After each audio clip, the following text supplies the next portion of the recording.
नमस्कार दोस्तों, स्वागत है आपका स्टडी फॉर सिविल सर्विसेज में। वीडियो को पूरा देखिए। कोई भी आपका फीडबैक है, कोई सजेशन है, तुरंत वीडियो में कमेंट करके जरूर बताइए। अच्छा लगे तो वीडियो लाइक जरूर कर लीजिए और ऐसे वीडियो लगातार फ्री में पाने के लिए चैनल को तुरंत सब्सक्राइब कर लीजिए और बेल आइकन को जरूर टैप कर लीजिए ताकि आगे भी सारे वीडियो आपको मिलते रहे। यूट्यूब में फॉलो करते हैं तो प्लीज ये वाला फ्री टेलीग्राम चैनल जरूर ज्वाइन कर लीजिएगा। सारे नोटिफिकेशन, सारे अपडेट यहीं पे आते हैं, ध्यान रखिएगा। स्टडी फॉर सिविल सर्विसेज का कोई भी पेड ग्रुप अगर आपको ज्वाइन करना है तो सिर्फ 856480560660897523864455 यही नंबर है हमारे, सिर्फ जहां पे कॉल या व्हाट्सएप कर सकते हैं। इंस्टाग्राम पे हमारा पेज जरूर फॉलो कर लीजिएगा, study4civil.services है। ट्विटर पे हमको जरूर फॉलो कर लीजिएगा, @study4civils है। सारे क्वेश्चन अटेम्प्ट करिए और स्कोर अपना तुरंत कमेंट करके बताइए। नमस्कार दोस्तों, आप सभी का स्वागत है स्टडी फॉर एग्जाम में। दोस्तों, इस वीडियो हम लोग यूपी ट्रिपल लेखपाल के जो ग्राम विकास के 25 प्रश्न पूछे जाएंगे उसको हम लोग देखेंगे। स्टूडेंट के अंदर एक प्रकार का डर बना हुआ है कि ग्रामीण विकास से किस प्रकार के प्रश्न पूछे जाते हैं, इसीलिए मैंने यहाँ पे 2015 का जो ऑफिशियल पेपर हुआ उसको यहाँ पे लिया है। आप लोग देखोगे कि 25 प्रश्नों में से आधे लगभग प्रश्न जो है वह आपके यूपी स्पेशल से प्रश्न पूछे जाते हैं, इसीलिए यहाँ पे मैंने ऑफिशियल पेपर लिया है। तो आइए देखते हैं पहला प्रश्न लोग। क्षेत्रफल की दृष्टि से उत्तर प्रदेश का भारत के राज्यों में कौन सा स्थान है? तो इसका जो सही आंसर है वो ऑप्शन बी, चौथा स्थान जो है उत्तर प्रदेश का क्षेत्रफल की दृष्टि से भारत में है। पहले स्थान जो है वह आपका राजस्थान है, सबसे बड़ा राज्य जो क्षेत्रफल में वह राजस्थान इंडिया में है। दूसरा स्थान जो है वह आपका मध्य प्रदेश है।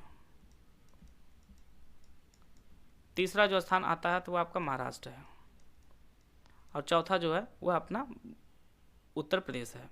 उत्तर प्रदेश जो कुल क्षेत्रफल है वह 2,40,928 वर्ग किलोमीटर जो है वह उत्तर प्रदेश का क्षेत्रफल है और क्षेत्रफल में उत्तर प्रदेश का स्थान वह आपका चौथा है। आइए देखते हैं अगला प्रश्न लोग।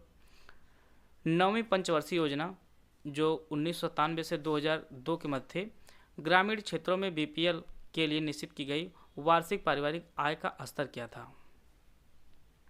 तो इसका जो सही आंसर वो ऑप्शन डी, उस समय जो है 20,000 रुपये पारिवारिक आय का जो है स्तर निर्धारित किया गया था और साथ ही जो है जिसके पास 2 हेक्टेयर से कम जमीन थी।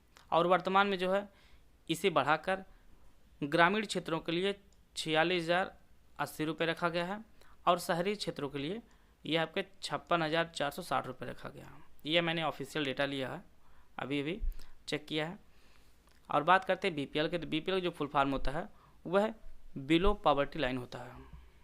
अगर प्रश्न आपके आने वाले लेखपाल में पूछता है तो इसका जो उत्तर होगा वह आपका ग्रामीण क्षेत्रों के लिए 46,080 रुपये होगा और शहरी क्षेत्रों के लिए वह 46,460 रुपये होगा। आते हैं अगला प्रश्न लोग।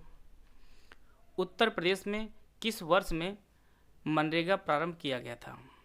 तो इसका जो सही आंसर है वह ऑप्शन ए, 2006 में। मनरेगा जो है वह राष्ट्रीय स्तर पर 2005 में प्रारंभ किया गया था और पहले इसका नाम नरेगा था। बाद में 2 अक्टूबर 2009 को इसका नाम बदलकर मनरेगा कर दिया गया। आप लोग मनरेगा का जो फुल फॉर्म है अभी जान लीजिए। इसका जो फुल फॉर्म होता है वह Mahatma Gandhi national rural employment guarantee act होता है और यह एक्ट जो है आपका 2005 में आया था, लेकिन यहाँ पे पूछा है आपका उत्तर प्रदेश में, तो उत्तर प्रदेश में यह 2006 में लागू किया गया था। और इसके तहत जो है वयस्क सदस्यों को कुल 100 दिन का सरकार रोजगार जो है वह उपलब्ध कराती है। तो इसका जो ऑप्शन ए है वह सही है। आए तक अगला प्रश्न लोग। सामाजिक वानिकी कार्यक्रम का उद्देश्य निम्नलिखित सभी क्षेत्रों में बड़े पैमाने पर वृक्षारोपण है सिवाय नगरीय औद्योगिक संपदाओं में। तो इसका जो ऑप्शन सी है वह सही है। आते हैं अगला प्रश्न लोग। उत्तर प्रदेश में प्रमुख रेल इंजन संयंत्र कहाँ पर स्थित है? कानपुर क्षेत्र, अलीगढ़ क्षेत्र, फतेहपुर क्षेत्र या मुगलसराय क्षेत्र? तो इसका जो सही आंसर है वह ऑप्शन डी, मुगलसराय क्षेत्र में रेल इंजन संयंत्र है। पहले इसका नाम था वह DLW था, DLW, और वर्तमान में जो है इसका नाम बदलकर इसे 2020 में इसका नाम बदलकर बनारस रेल इंजन कारखाना कर दिया गया और इसकी जो स्थापना हुई थी वह 1961 में हुई थी। यह सब जो पॉइंट है वह भी आप लोग नोट करते चलिएगा, आने वाली परीक्षा में आपके पूछ सकता है। आते हैं अगला प्रश्न लोग। किस मंडल को विश्व के उत्कृष्ट कालीन उद्योगों का केंद्र माना जाता है? तो इसका जो सही आंसर है वह ऑप्शन डी, मिर्ज़ापुर। मिर्ज़ापुर मंडल को उत्कृष्ट कालीन उद्योगों का केंद्र माना जाता है। और मिर्ज़ापुर का जो आपका वन डिस्ट्रिक्ट वन प्रोडक्ट है वह भी कालीन ही है। और वन डिस्ट्रिक्ट वन प्रोडक्ट जो शुरुआत हुई थी वह आपके 2018 में हुई थी। आजमगढ़ का वन डिस्ट्रिक्ट वन प्रोडक्ट जो है वह आपका ब्लैक पॉटरी है, ब्लैक पॉटरी है। अलीगढ़ का जो वन डिस्ट्रिक्ट वन प्रोडक्ट है वह आपका ताला है। आप लोग जिस ज़िले से हैं आप लोग कमेंट बॉक्स में बताइए कि उस ज़िले का वन डिस्ट्रिक्ट वन प्रोडक्ट क्या मिला है, किस चीज़ का वन डिस्ट्रिक्ट वन प्रोडक्ट के रूप में मिला है। आए थे अगला प्रश्न लोग, जमाबंदी से क्या तात्पर्य है। तो जमाबंदी जो होती है वह भू अधिकारों का एक लेख होता है। तो इसका जो ऑप्शन डी है वह सही है। जमाबंदी जो शब्द है यह एक उर्दू का शब्द है और यह एक ऐसा दस्तावेज होता है जिसमें ज़मीन संबंधी सभी जानकारी मौजूद होती है। जैसे यह ज़मीन कहाँ पे, अर्थात मतलब उसका लोकेशन कहाँ है, उसकी लंबाई कितनी है, उसकी चौड़ाई कितनी है और उसका मालिक कौन है, ये सभी जो है जमाबंदी के अंतर्गत निहित होती है। तो इसका जो ऑप्शन डी है वह सही है। आए थे अगला प्रश्न लोग, उत्तर प्रदेश राज्य के वित्तीय स्वास्थ्य की देखरेख तथा सरकारी लेन देनों में पारदर्शिता लाने कौन सी वेबसाइट तैयार की गई है। तो यह वेबसाइट का नाम जो है वह कोसवानी है। और वर्तमान में जो है जितने भी सरकारी कर्मचारी हैं वो लोग अपनी सैलरी भी इससे निकाल सकते हैं, चेक कर सकते हैं। किसी भी मंथ की सैलरी वो चेक कर सकते हैं कि हमारी सैलरी कितनी आई है। तो यह जो है सॉफ्टवेयर का जो नाम है, जो वेबसाइट का नाम है वह आपका कोसवानी है। इसका जो ऑप्शन डी है वह सही है। आए थे अगला प्रश्न लोग, कौन से शास्त्रीय नृत्य उत्तर प्रदेश से उद्भव हुआ है। तो इसका जो सही आंसर है वह ऑप्शन डी कथक। कथक का जो उद्गम हुआ है वह उत्तर प्रदेश से हुआ है। आप लोग कुछ प्रसिद्ध कथक डांस के नाम जान लीजिए जिन्होंने कथक के क्षेत्र में काफ़ी उपलब्धियां प्राप्त की हैं। उनमें आपका बिरजू महाराज जी हैं, बिरजू महाराज, लच्छू महाराज और सितारा देवी जी हैं जिनका संबंध कथक से है। और बात करते हैं भरतनाट्यम, तो यह आपका तमिलनाडु संबंधित है। कचिपुड़ी आंध्र प्रदेश से, घूमर आपका राजस्थान से है। आइए हम लोग देखते हैं अगला प्रश्न लोग, राष्ट्रीय ग्रामीण पेयजल कार्यक्रम के अंतर्गत 2022 तक देश में हर ग्रामीण व्यक्ति को उनके घरेलू परिसरों में या उनके घरों से क्षैतिज या ऊर्ध्वाधर दिशा में 50 मीटर की दूरी से कम पर कितने लीटर प्रति व्यक्ति प्रतिदिन पेयजल उपलब्ध होना चाहिए। तो इसके अनुसार जो है वह 70 लीटर होना चाहिए। इसका जो ऑप्शन ए है वह सही है।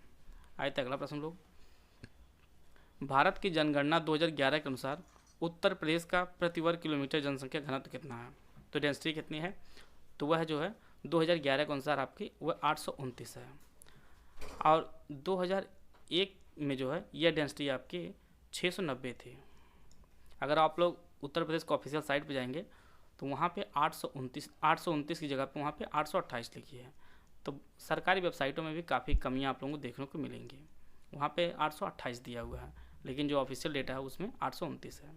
आते हैं अगला प्रश्न लोग, स्वच्छ भारत मिशन ग्रामीण के अंतर्गत ग्रामीण क्षेत्रों में शौचालयों के निर्माण के लिए नवंबर 2014 में उत्तर प्रदेश सरकार ने कितने करोड़ रुपए का प्रावधान किया था।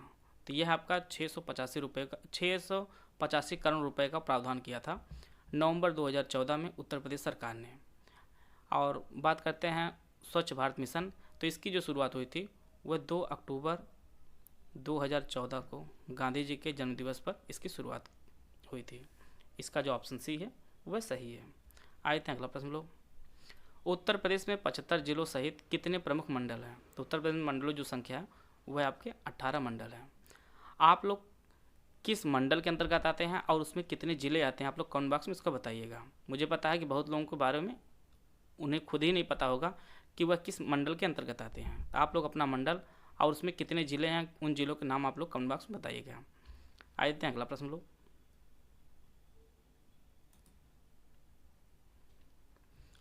उत्तर प्रदेश राजमार्ग भू नियंत्रण अधिनियम किस वर्ष में पारित किया गया था।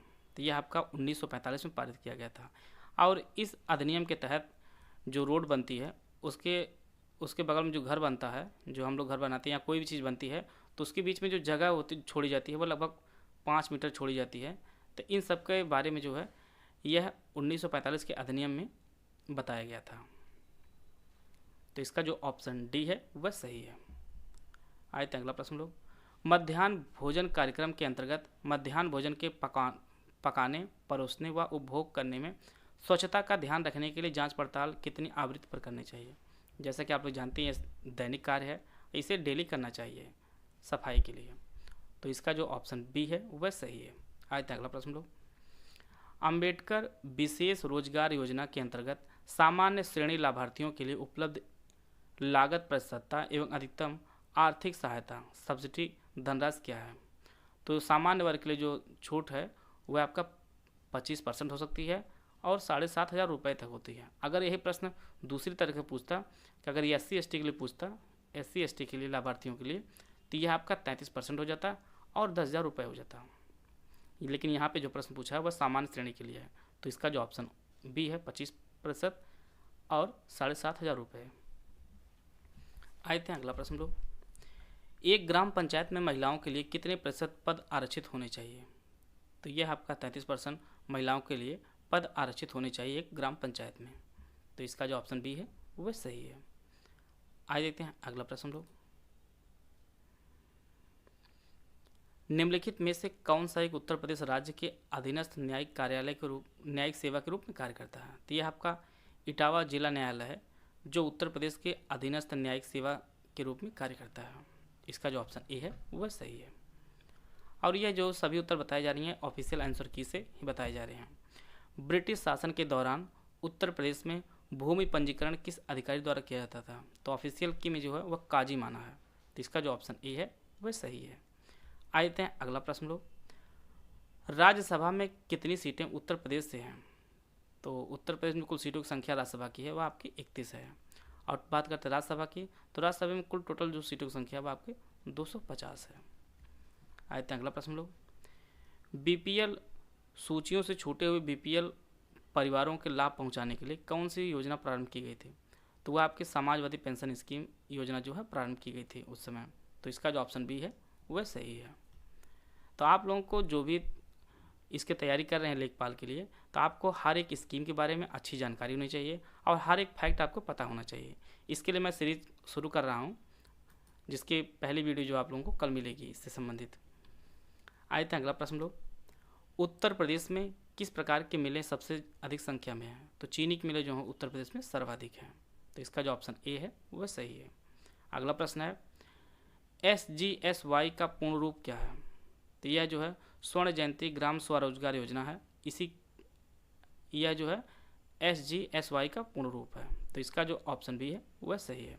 और यह जो योजना आपकी है यह 1999 में प्रारंभ की गई थी और इसमें जो सरकार योगदान देती है लाभार्थी को, तो उसमें 75% जो है केंद्र सरकार का अनुदान होता है और 25% जो है वह राज्य सरकार प्रदान करती है लाभार्थी को। तो इसका जो ऑप्शन बी है वह सही है। आए थे अगला प्रश्न लोग। उत्तर प्रदेश में लिंगानुपात वर्ष 2001 में 998 से 2011 में कितना पहुंच गया।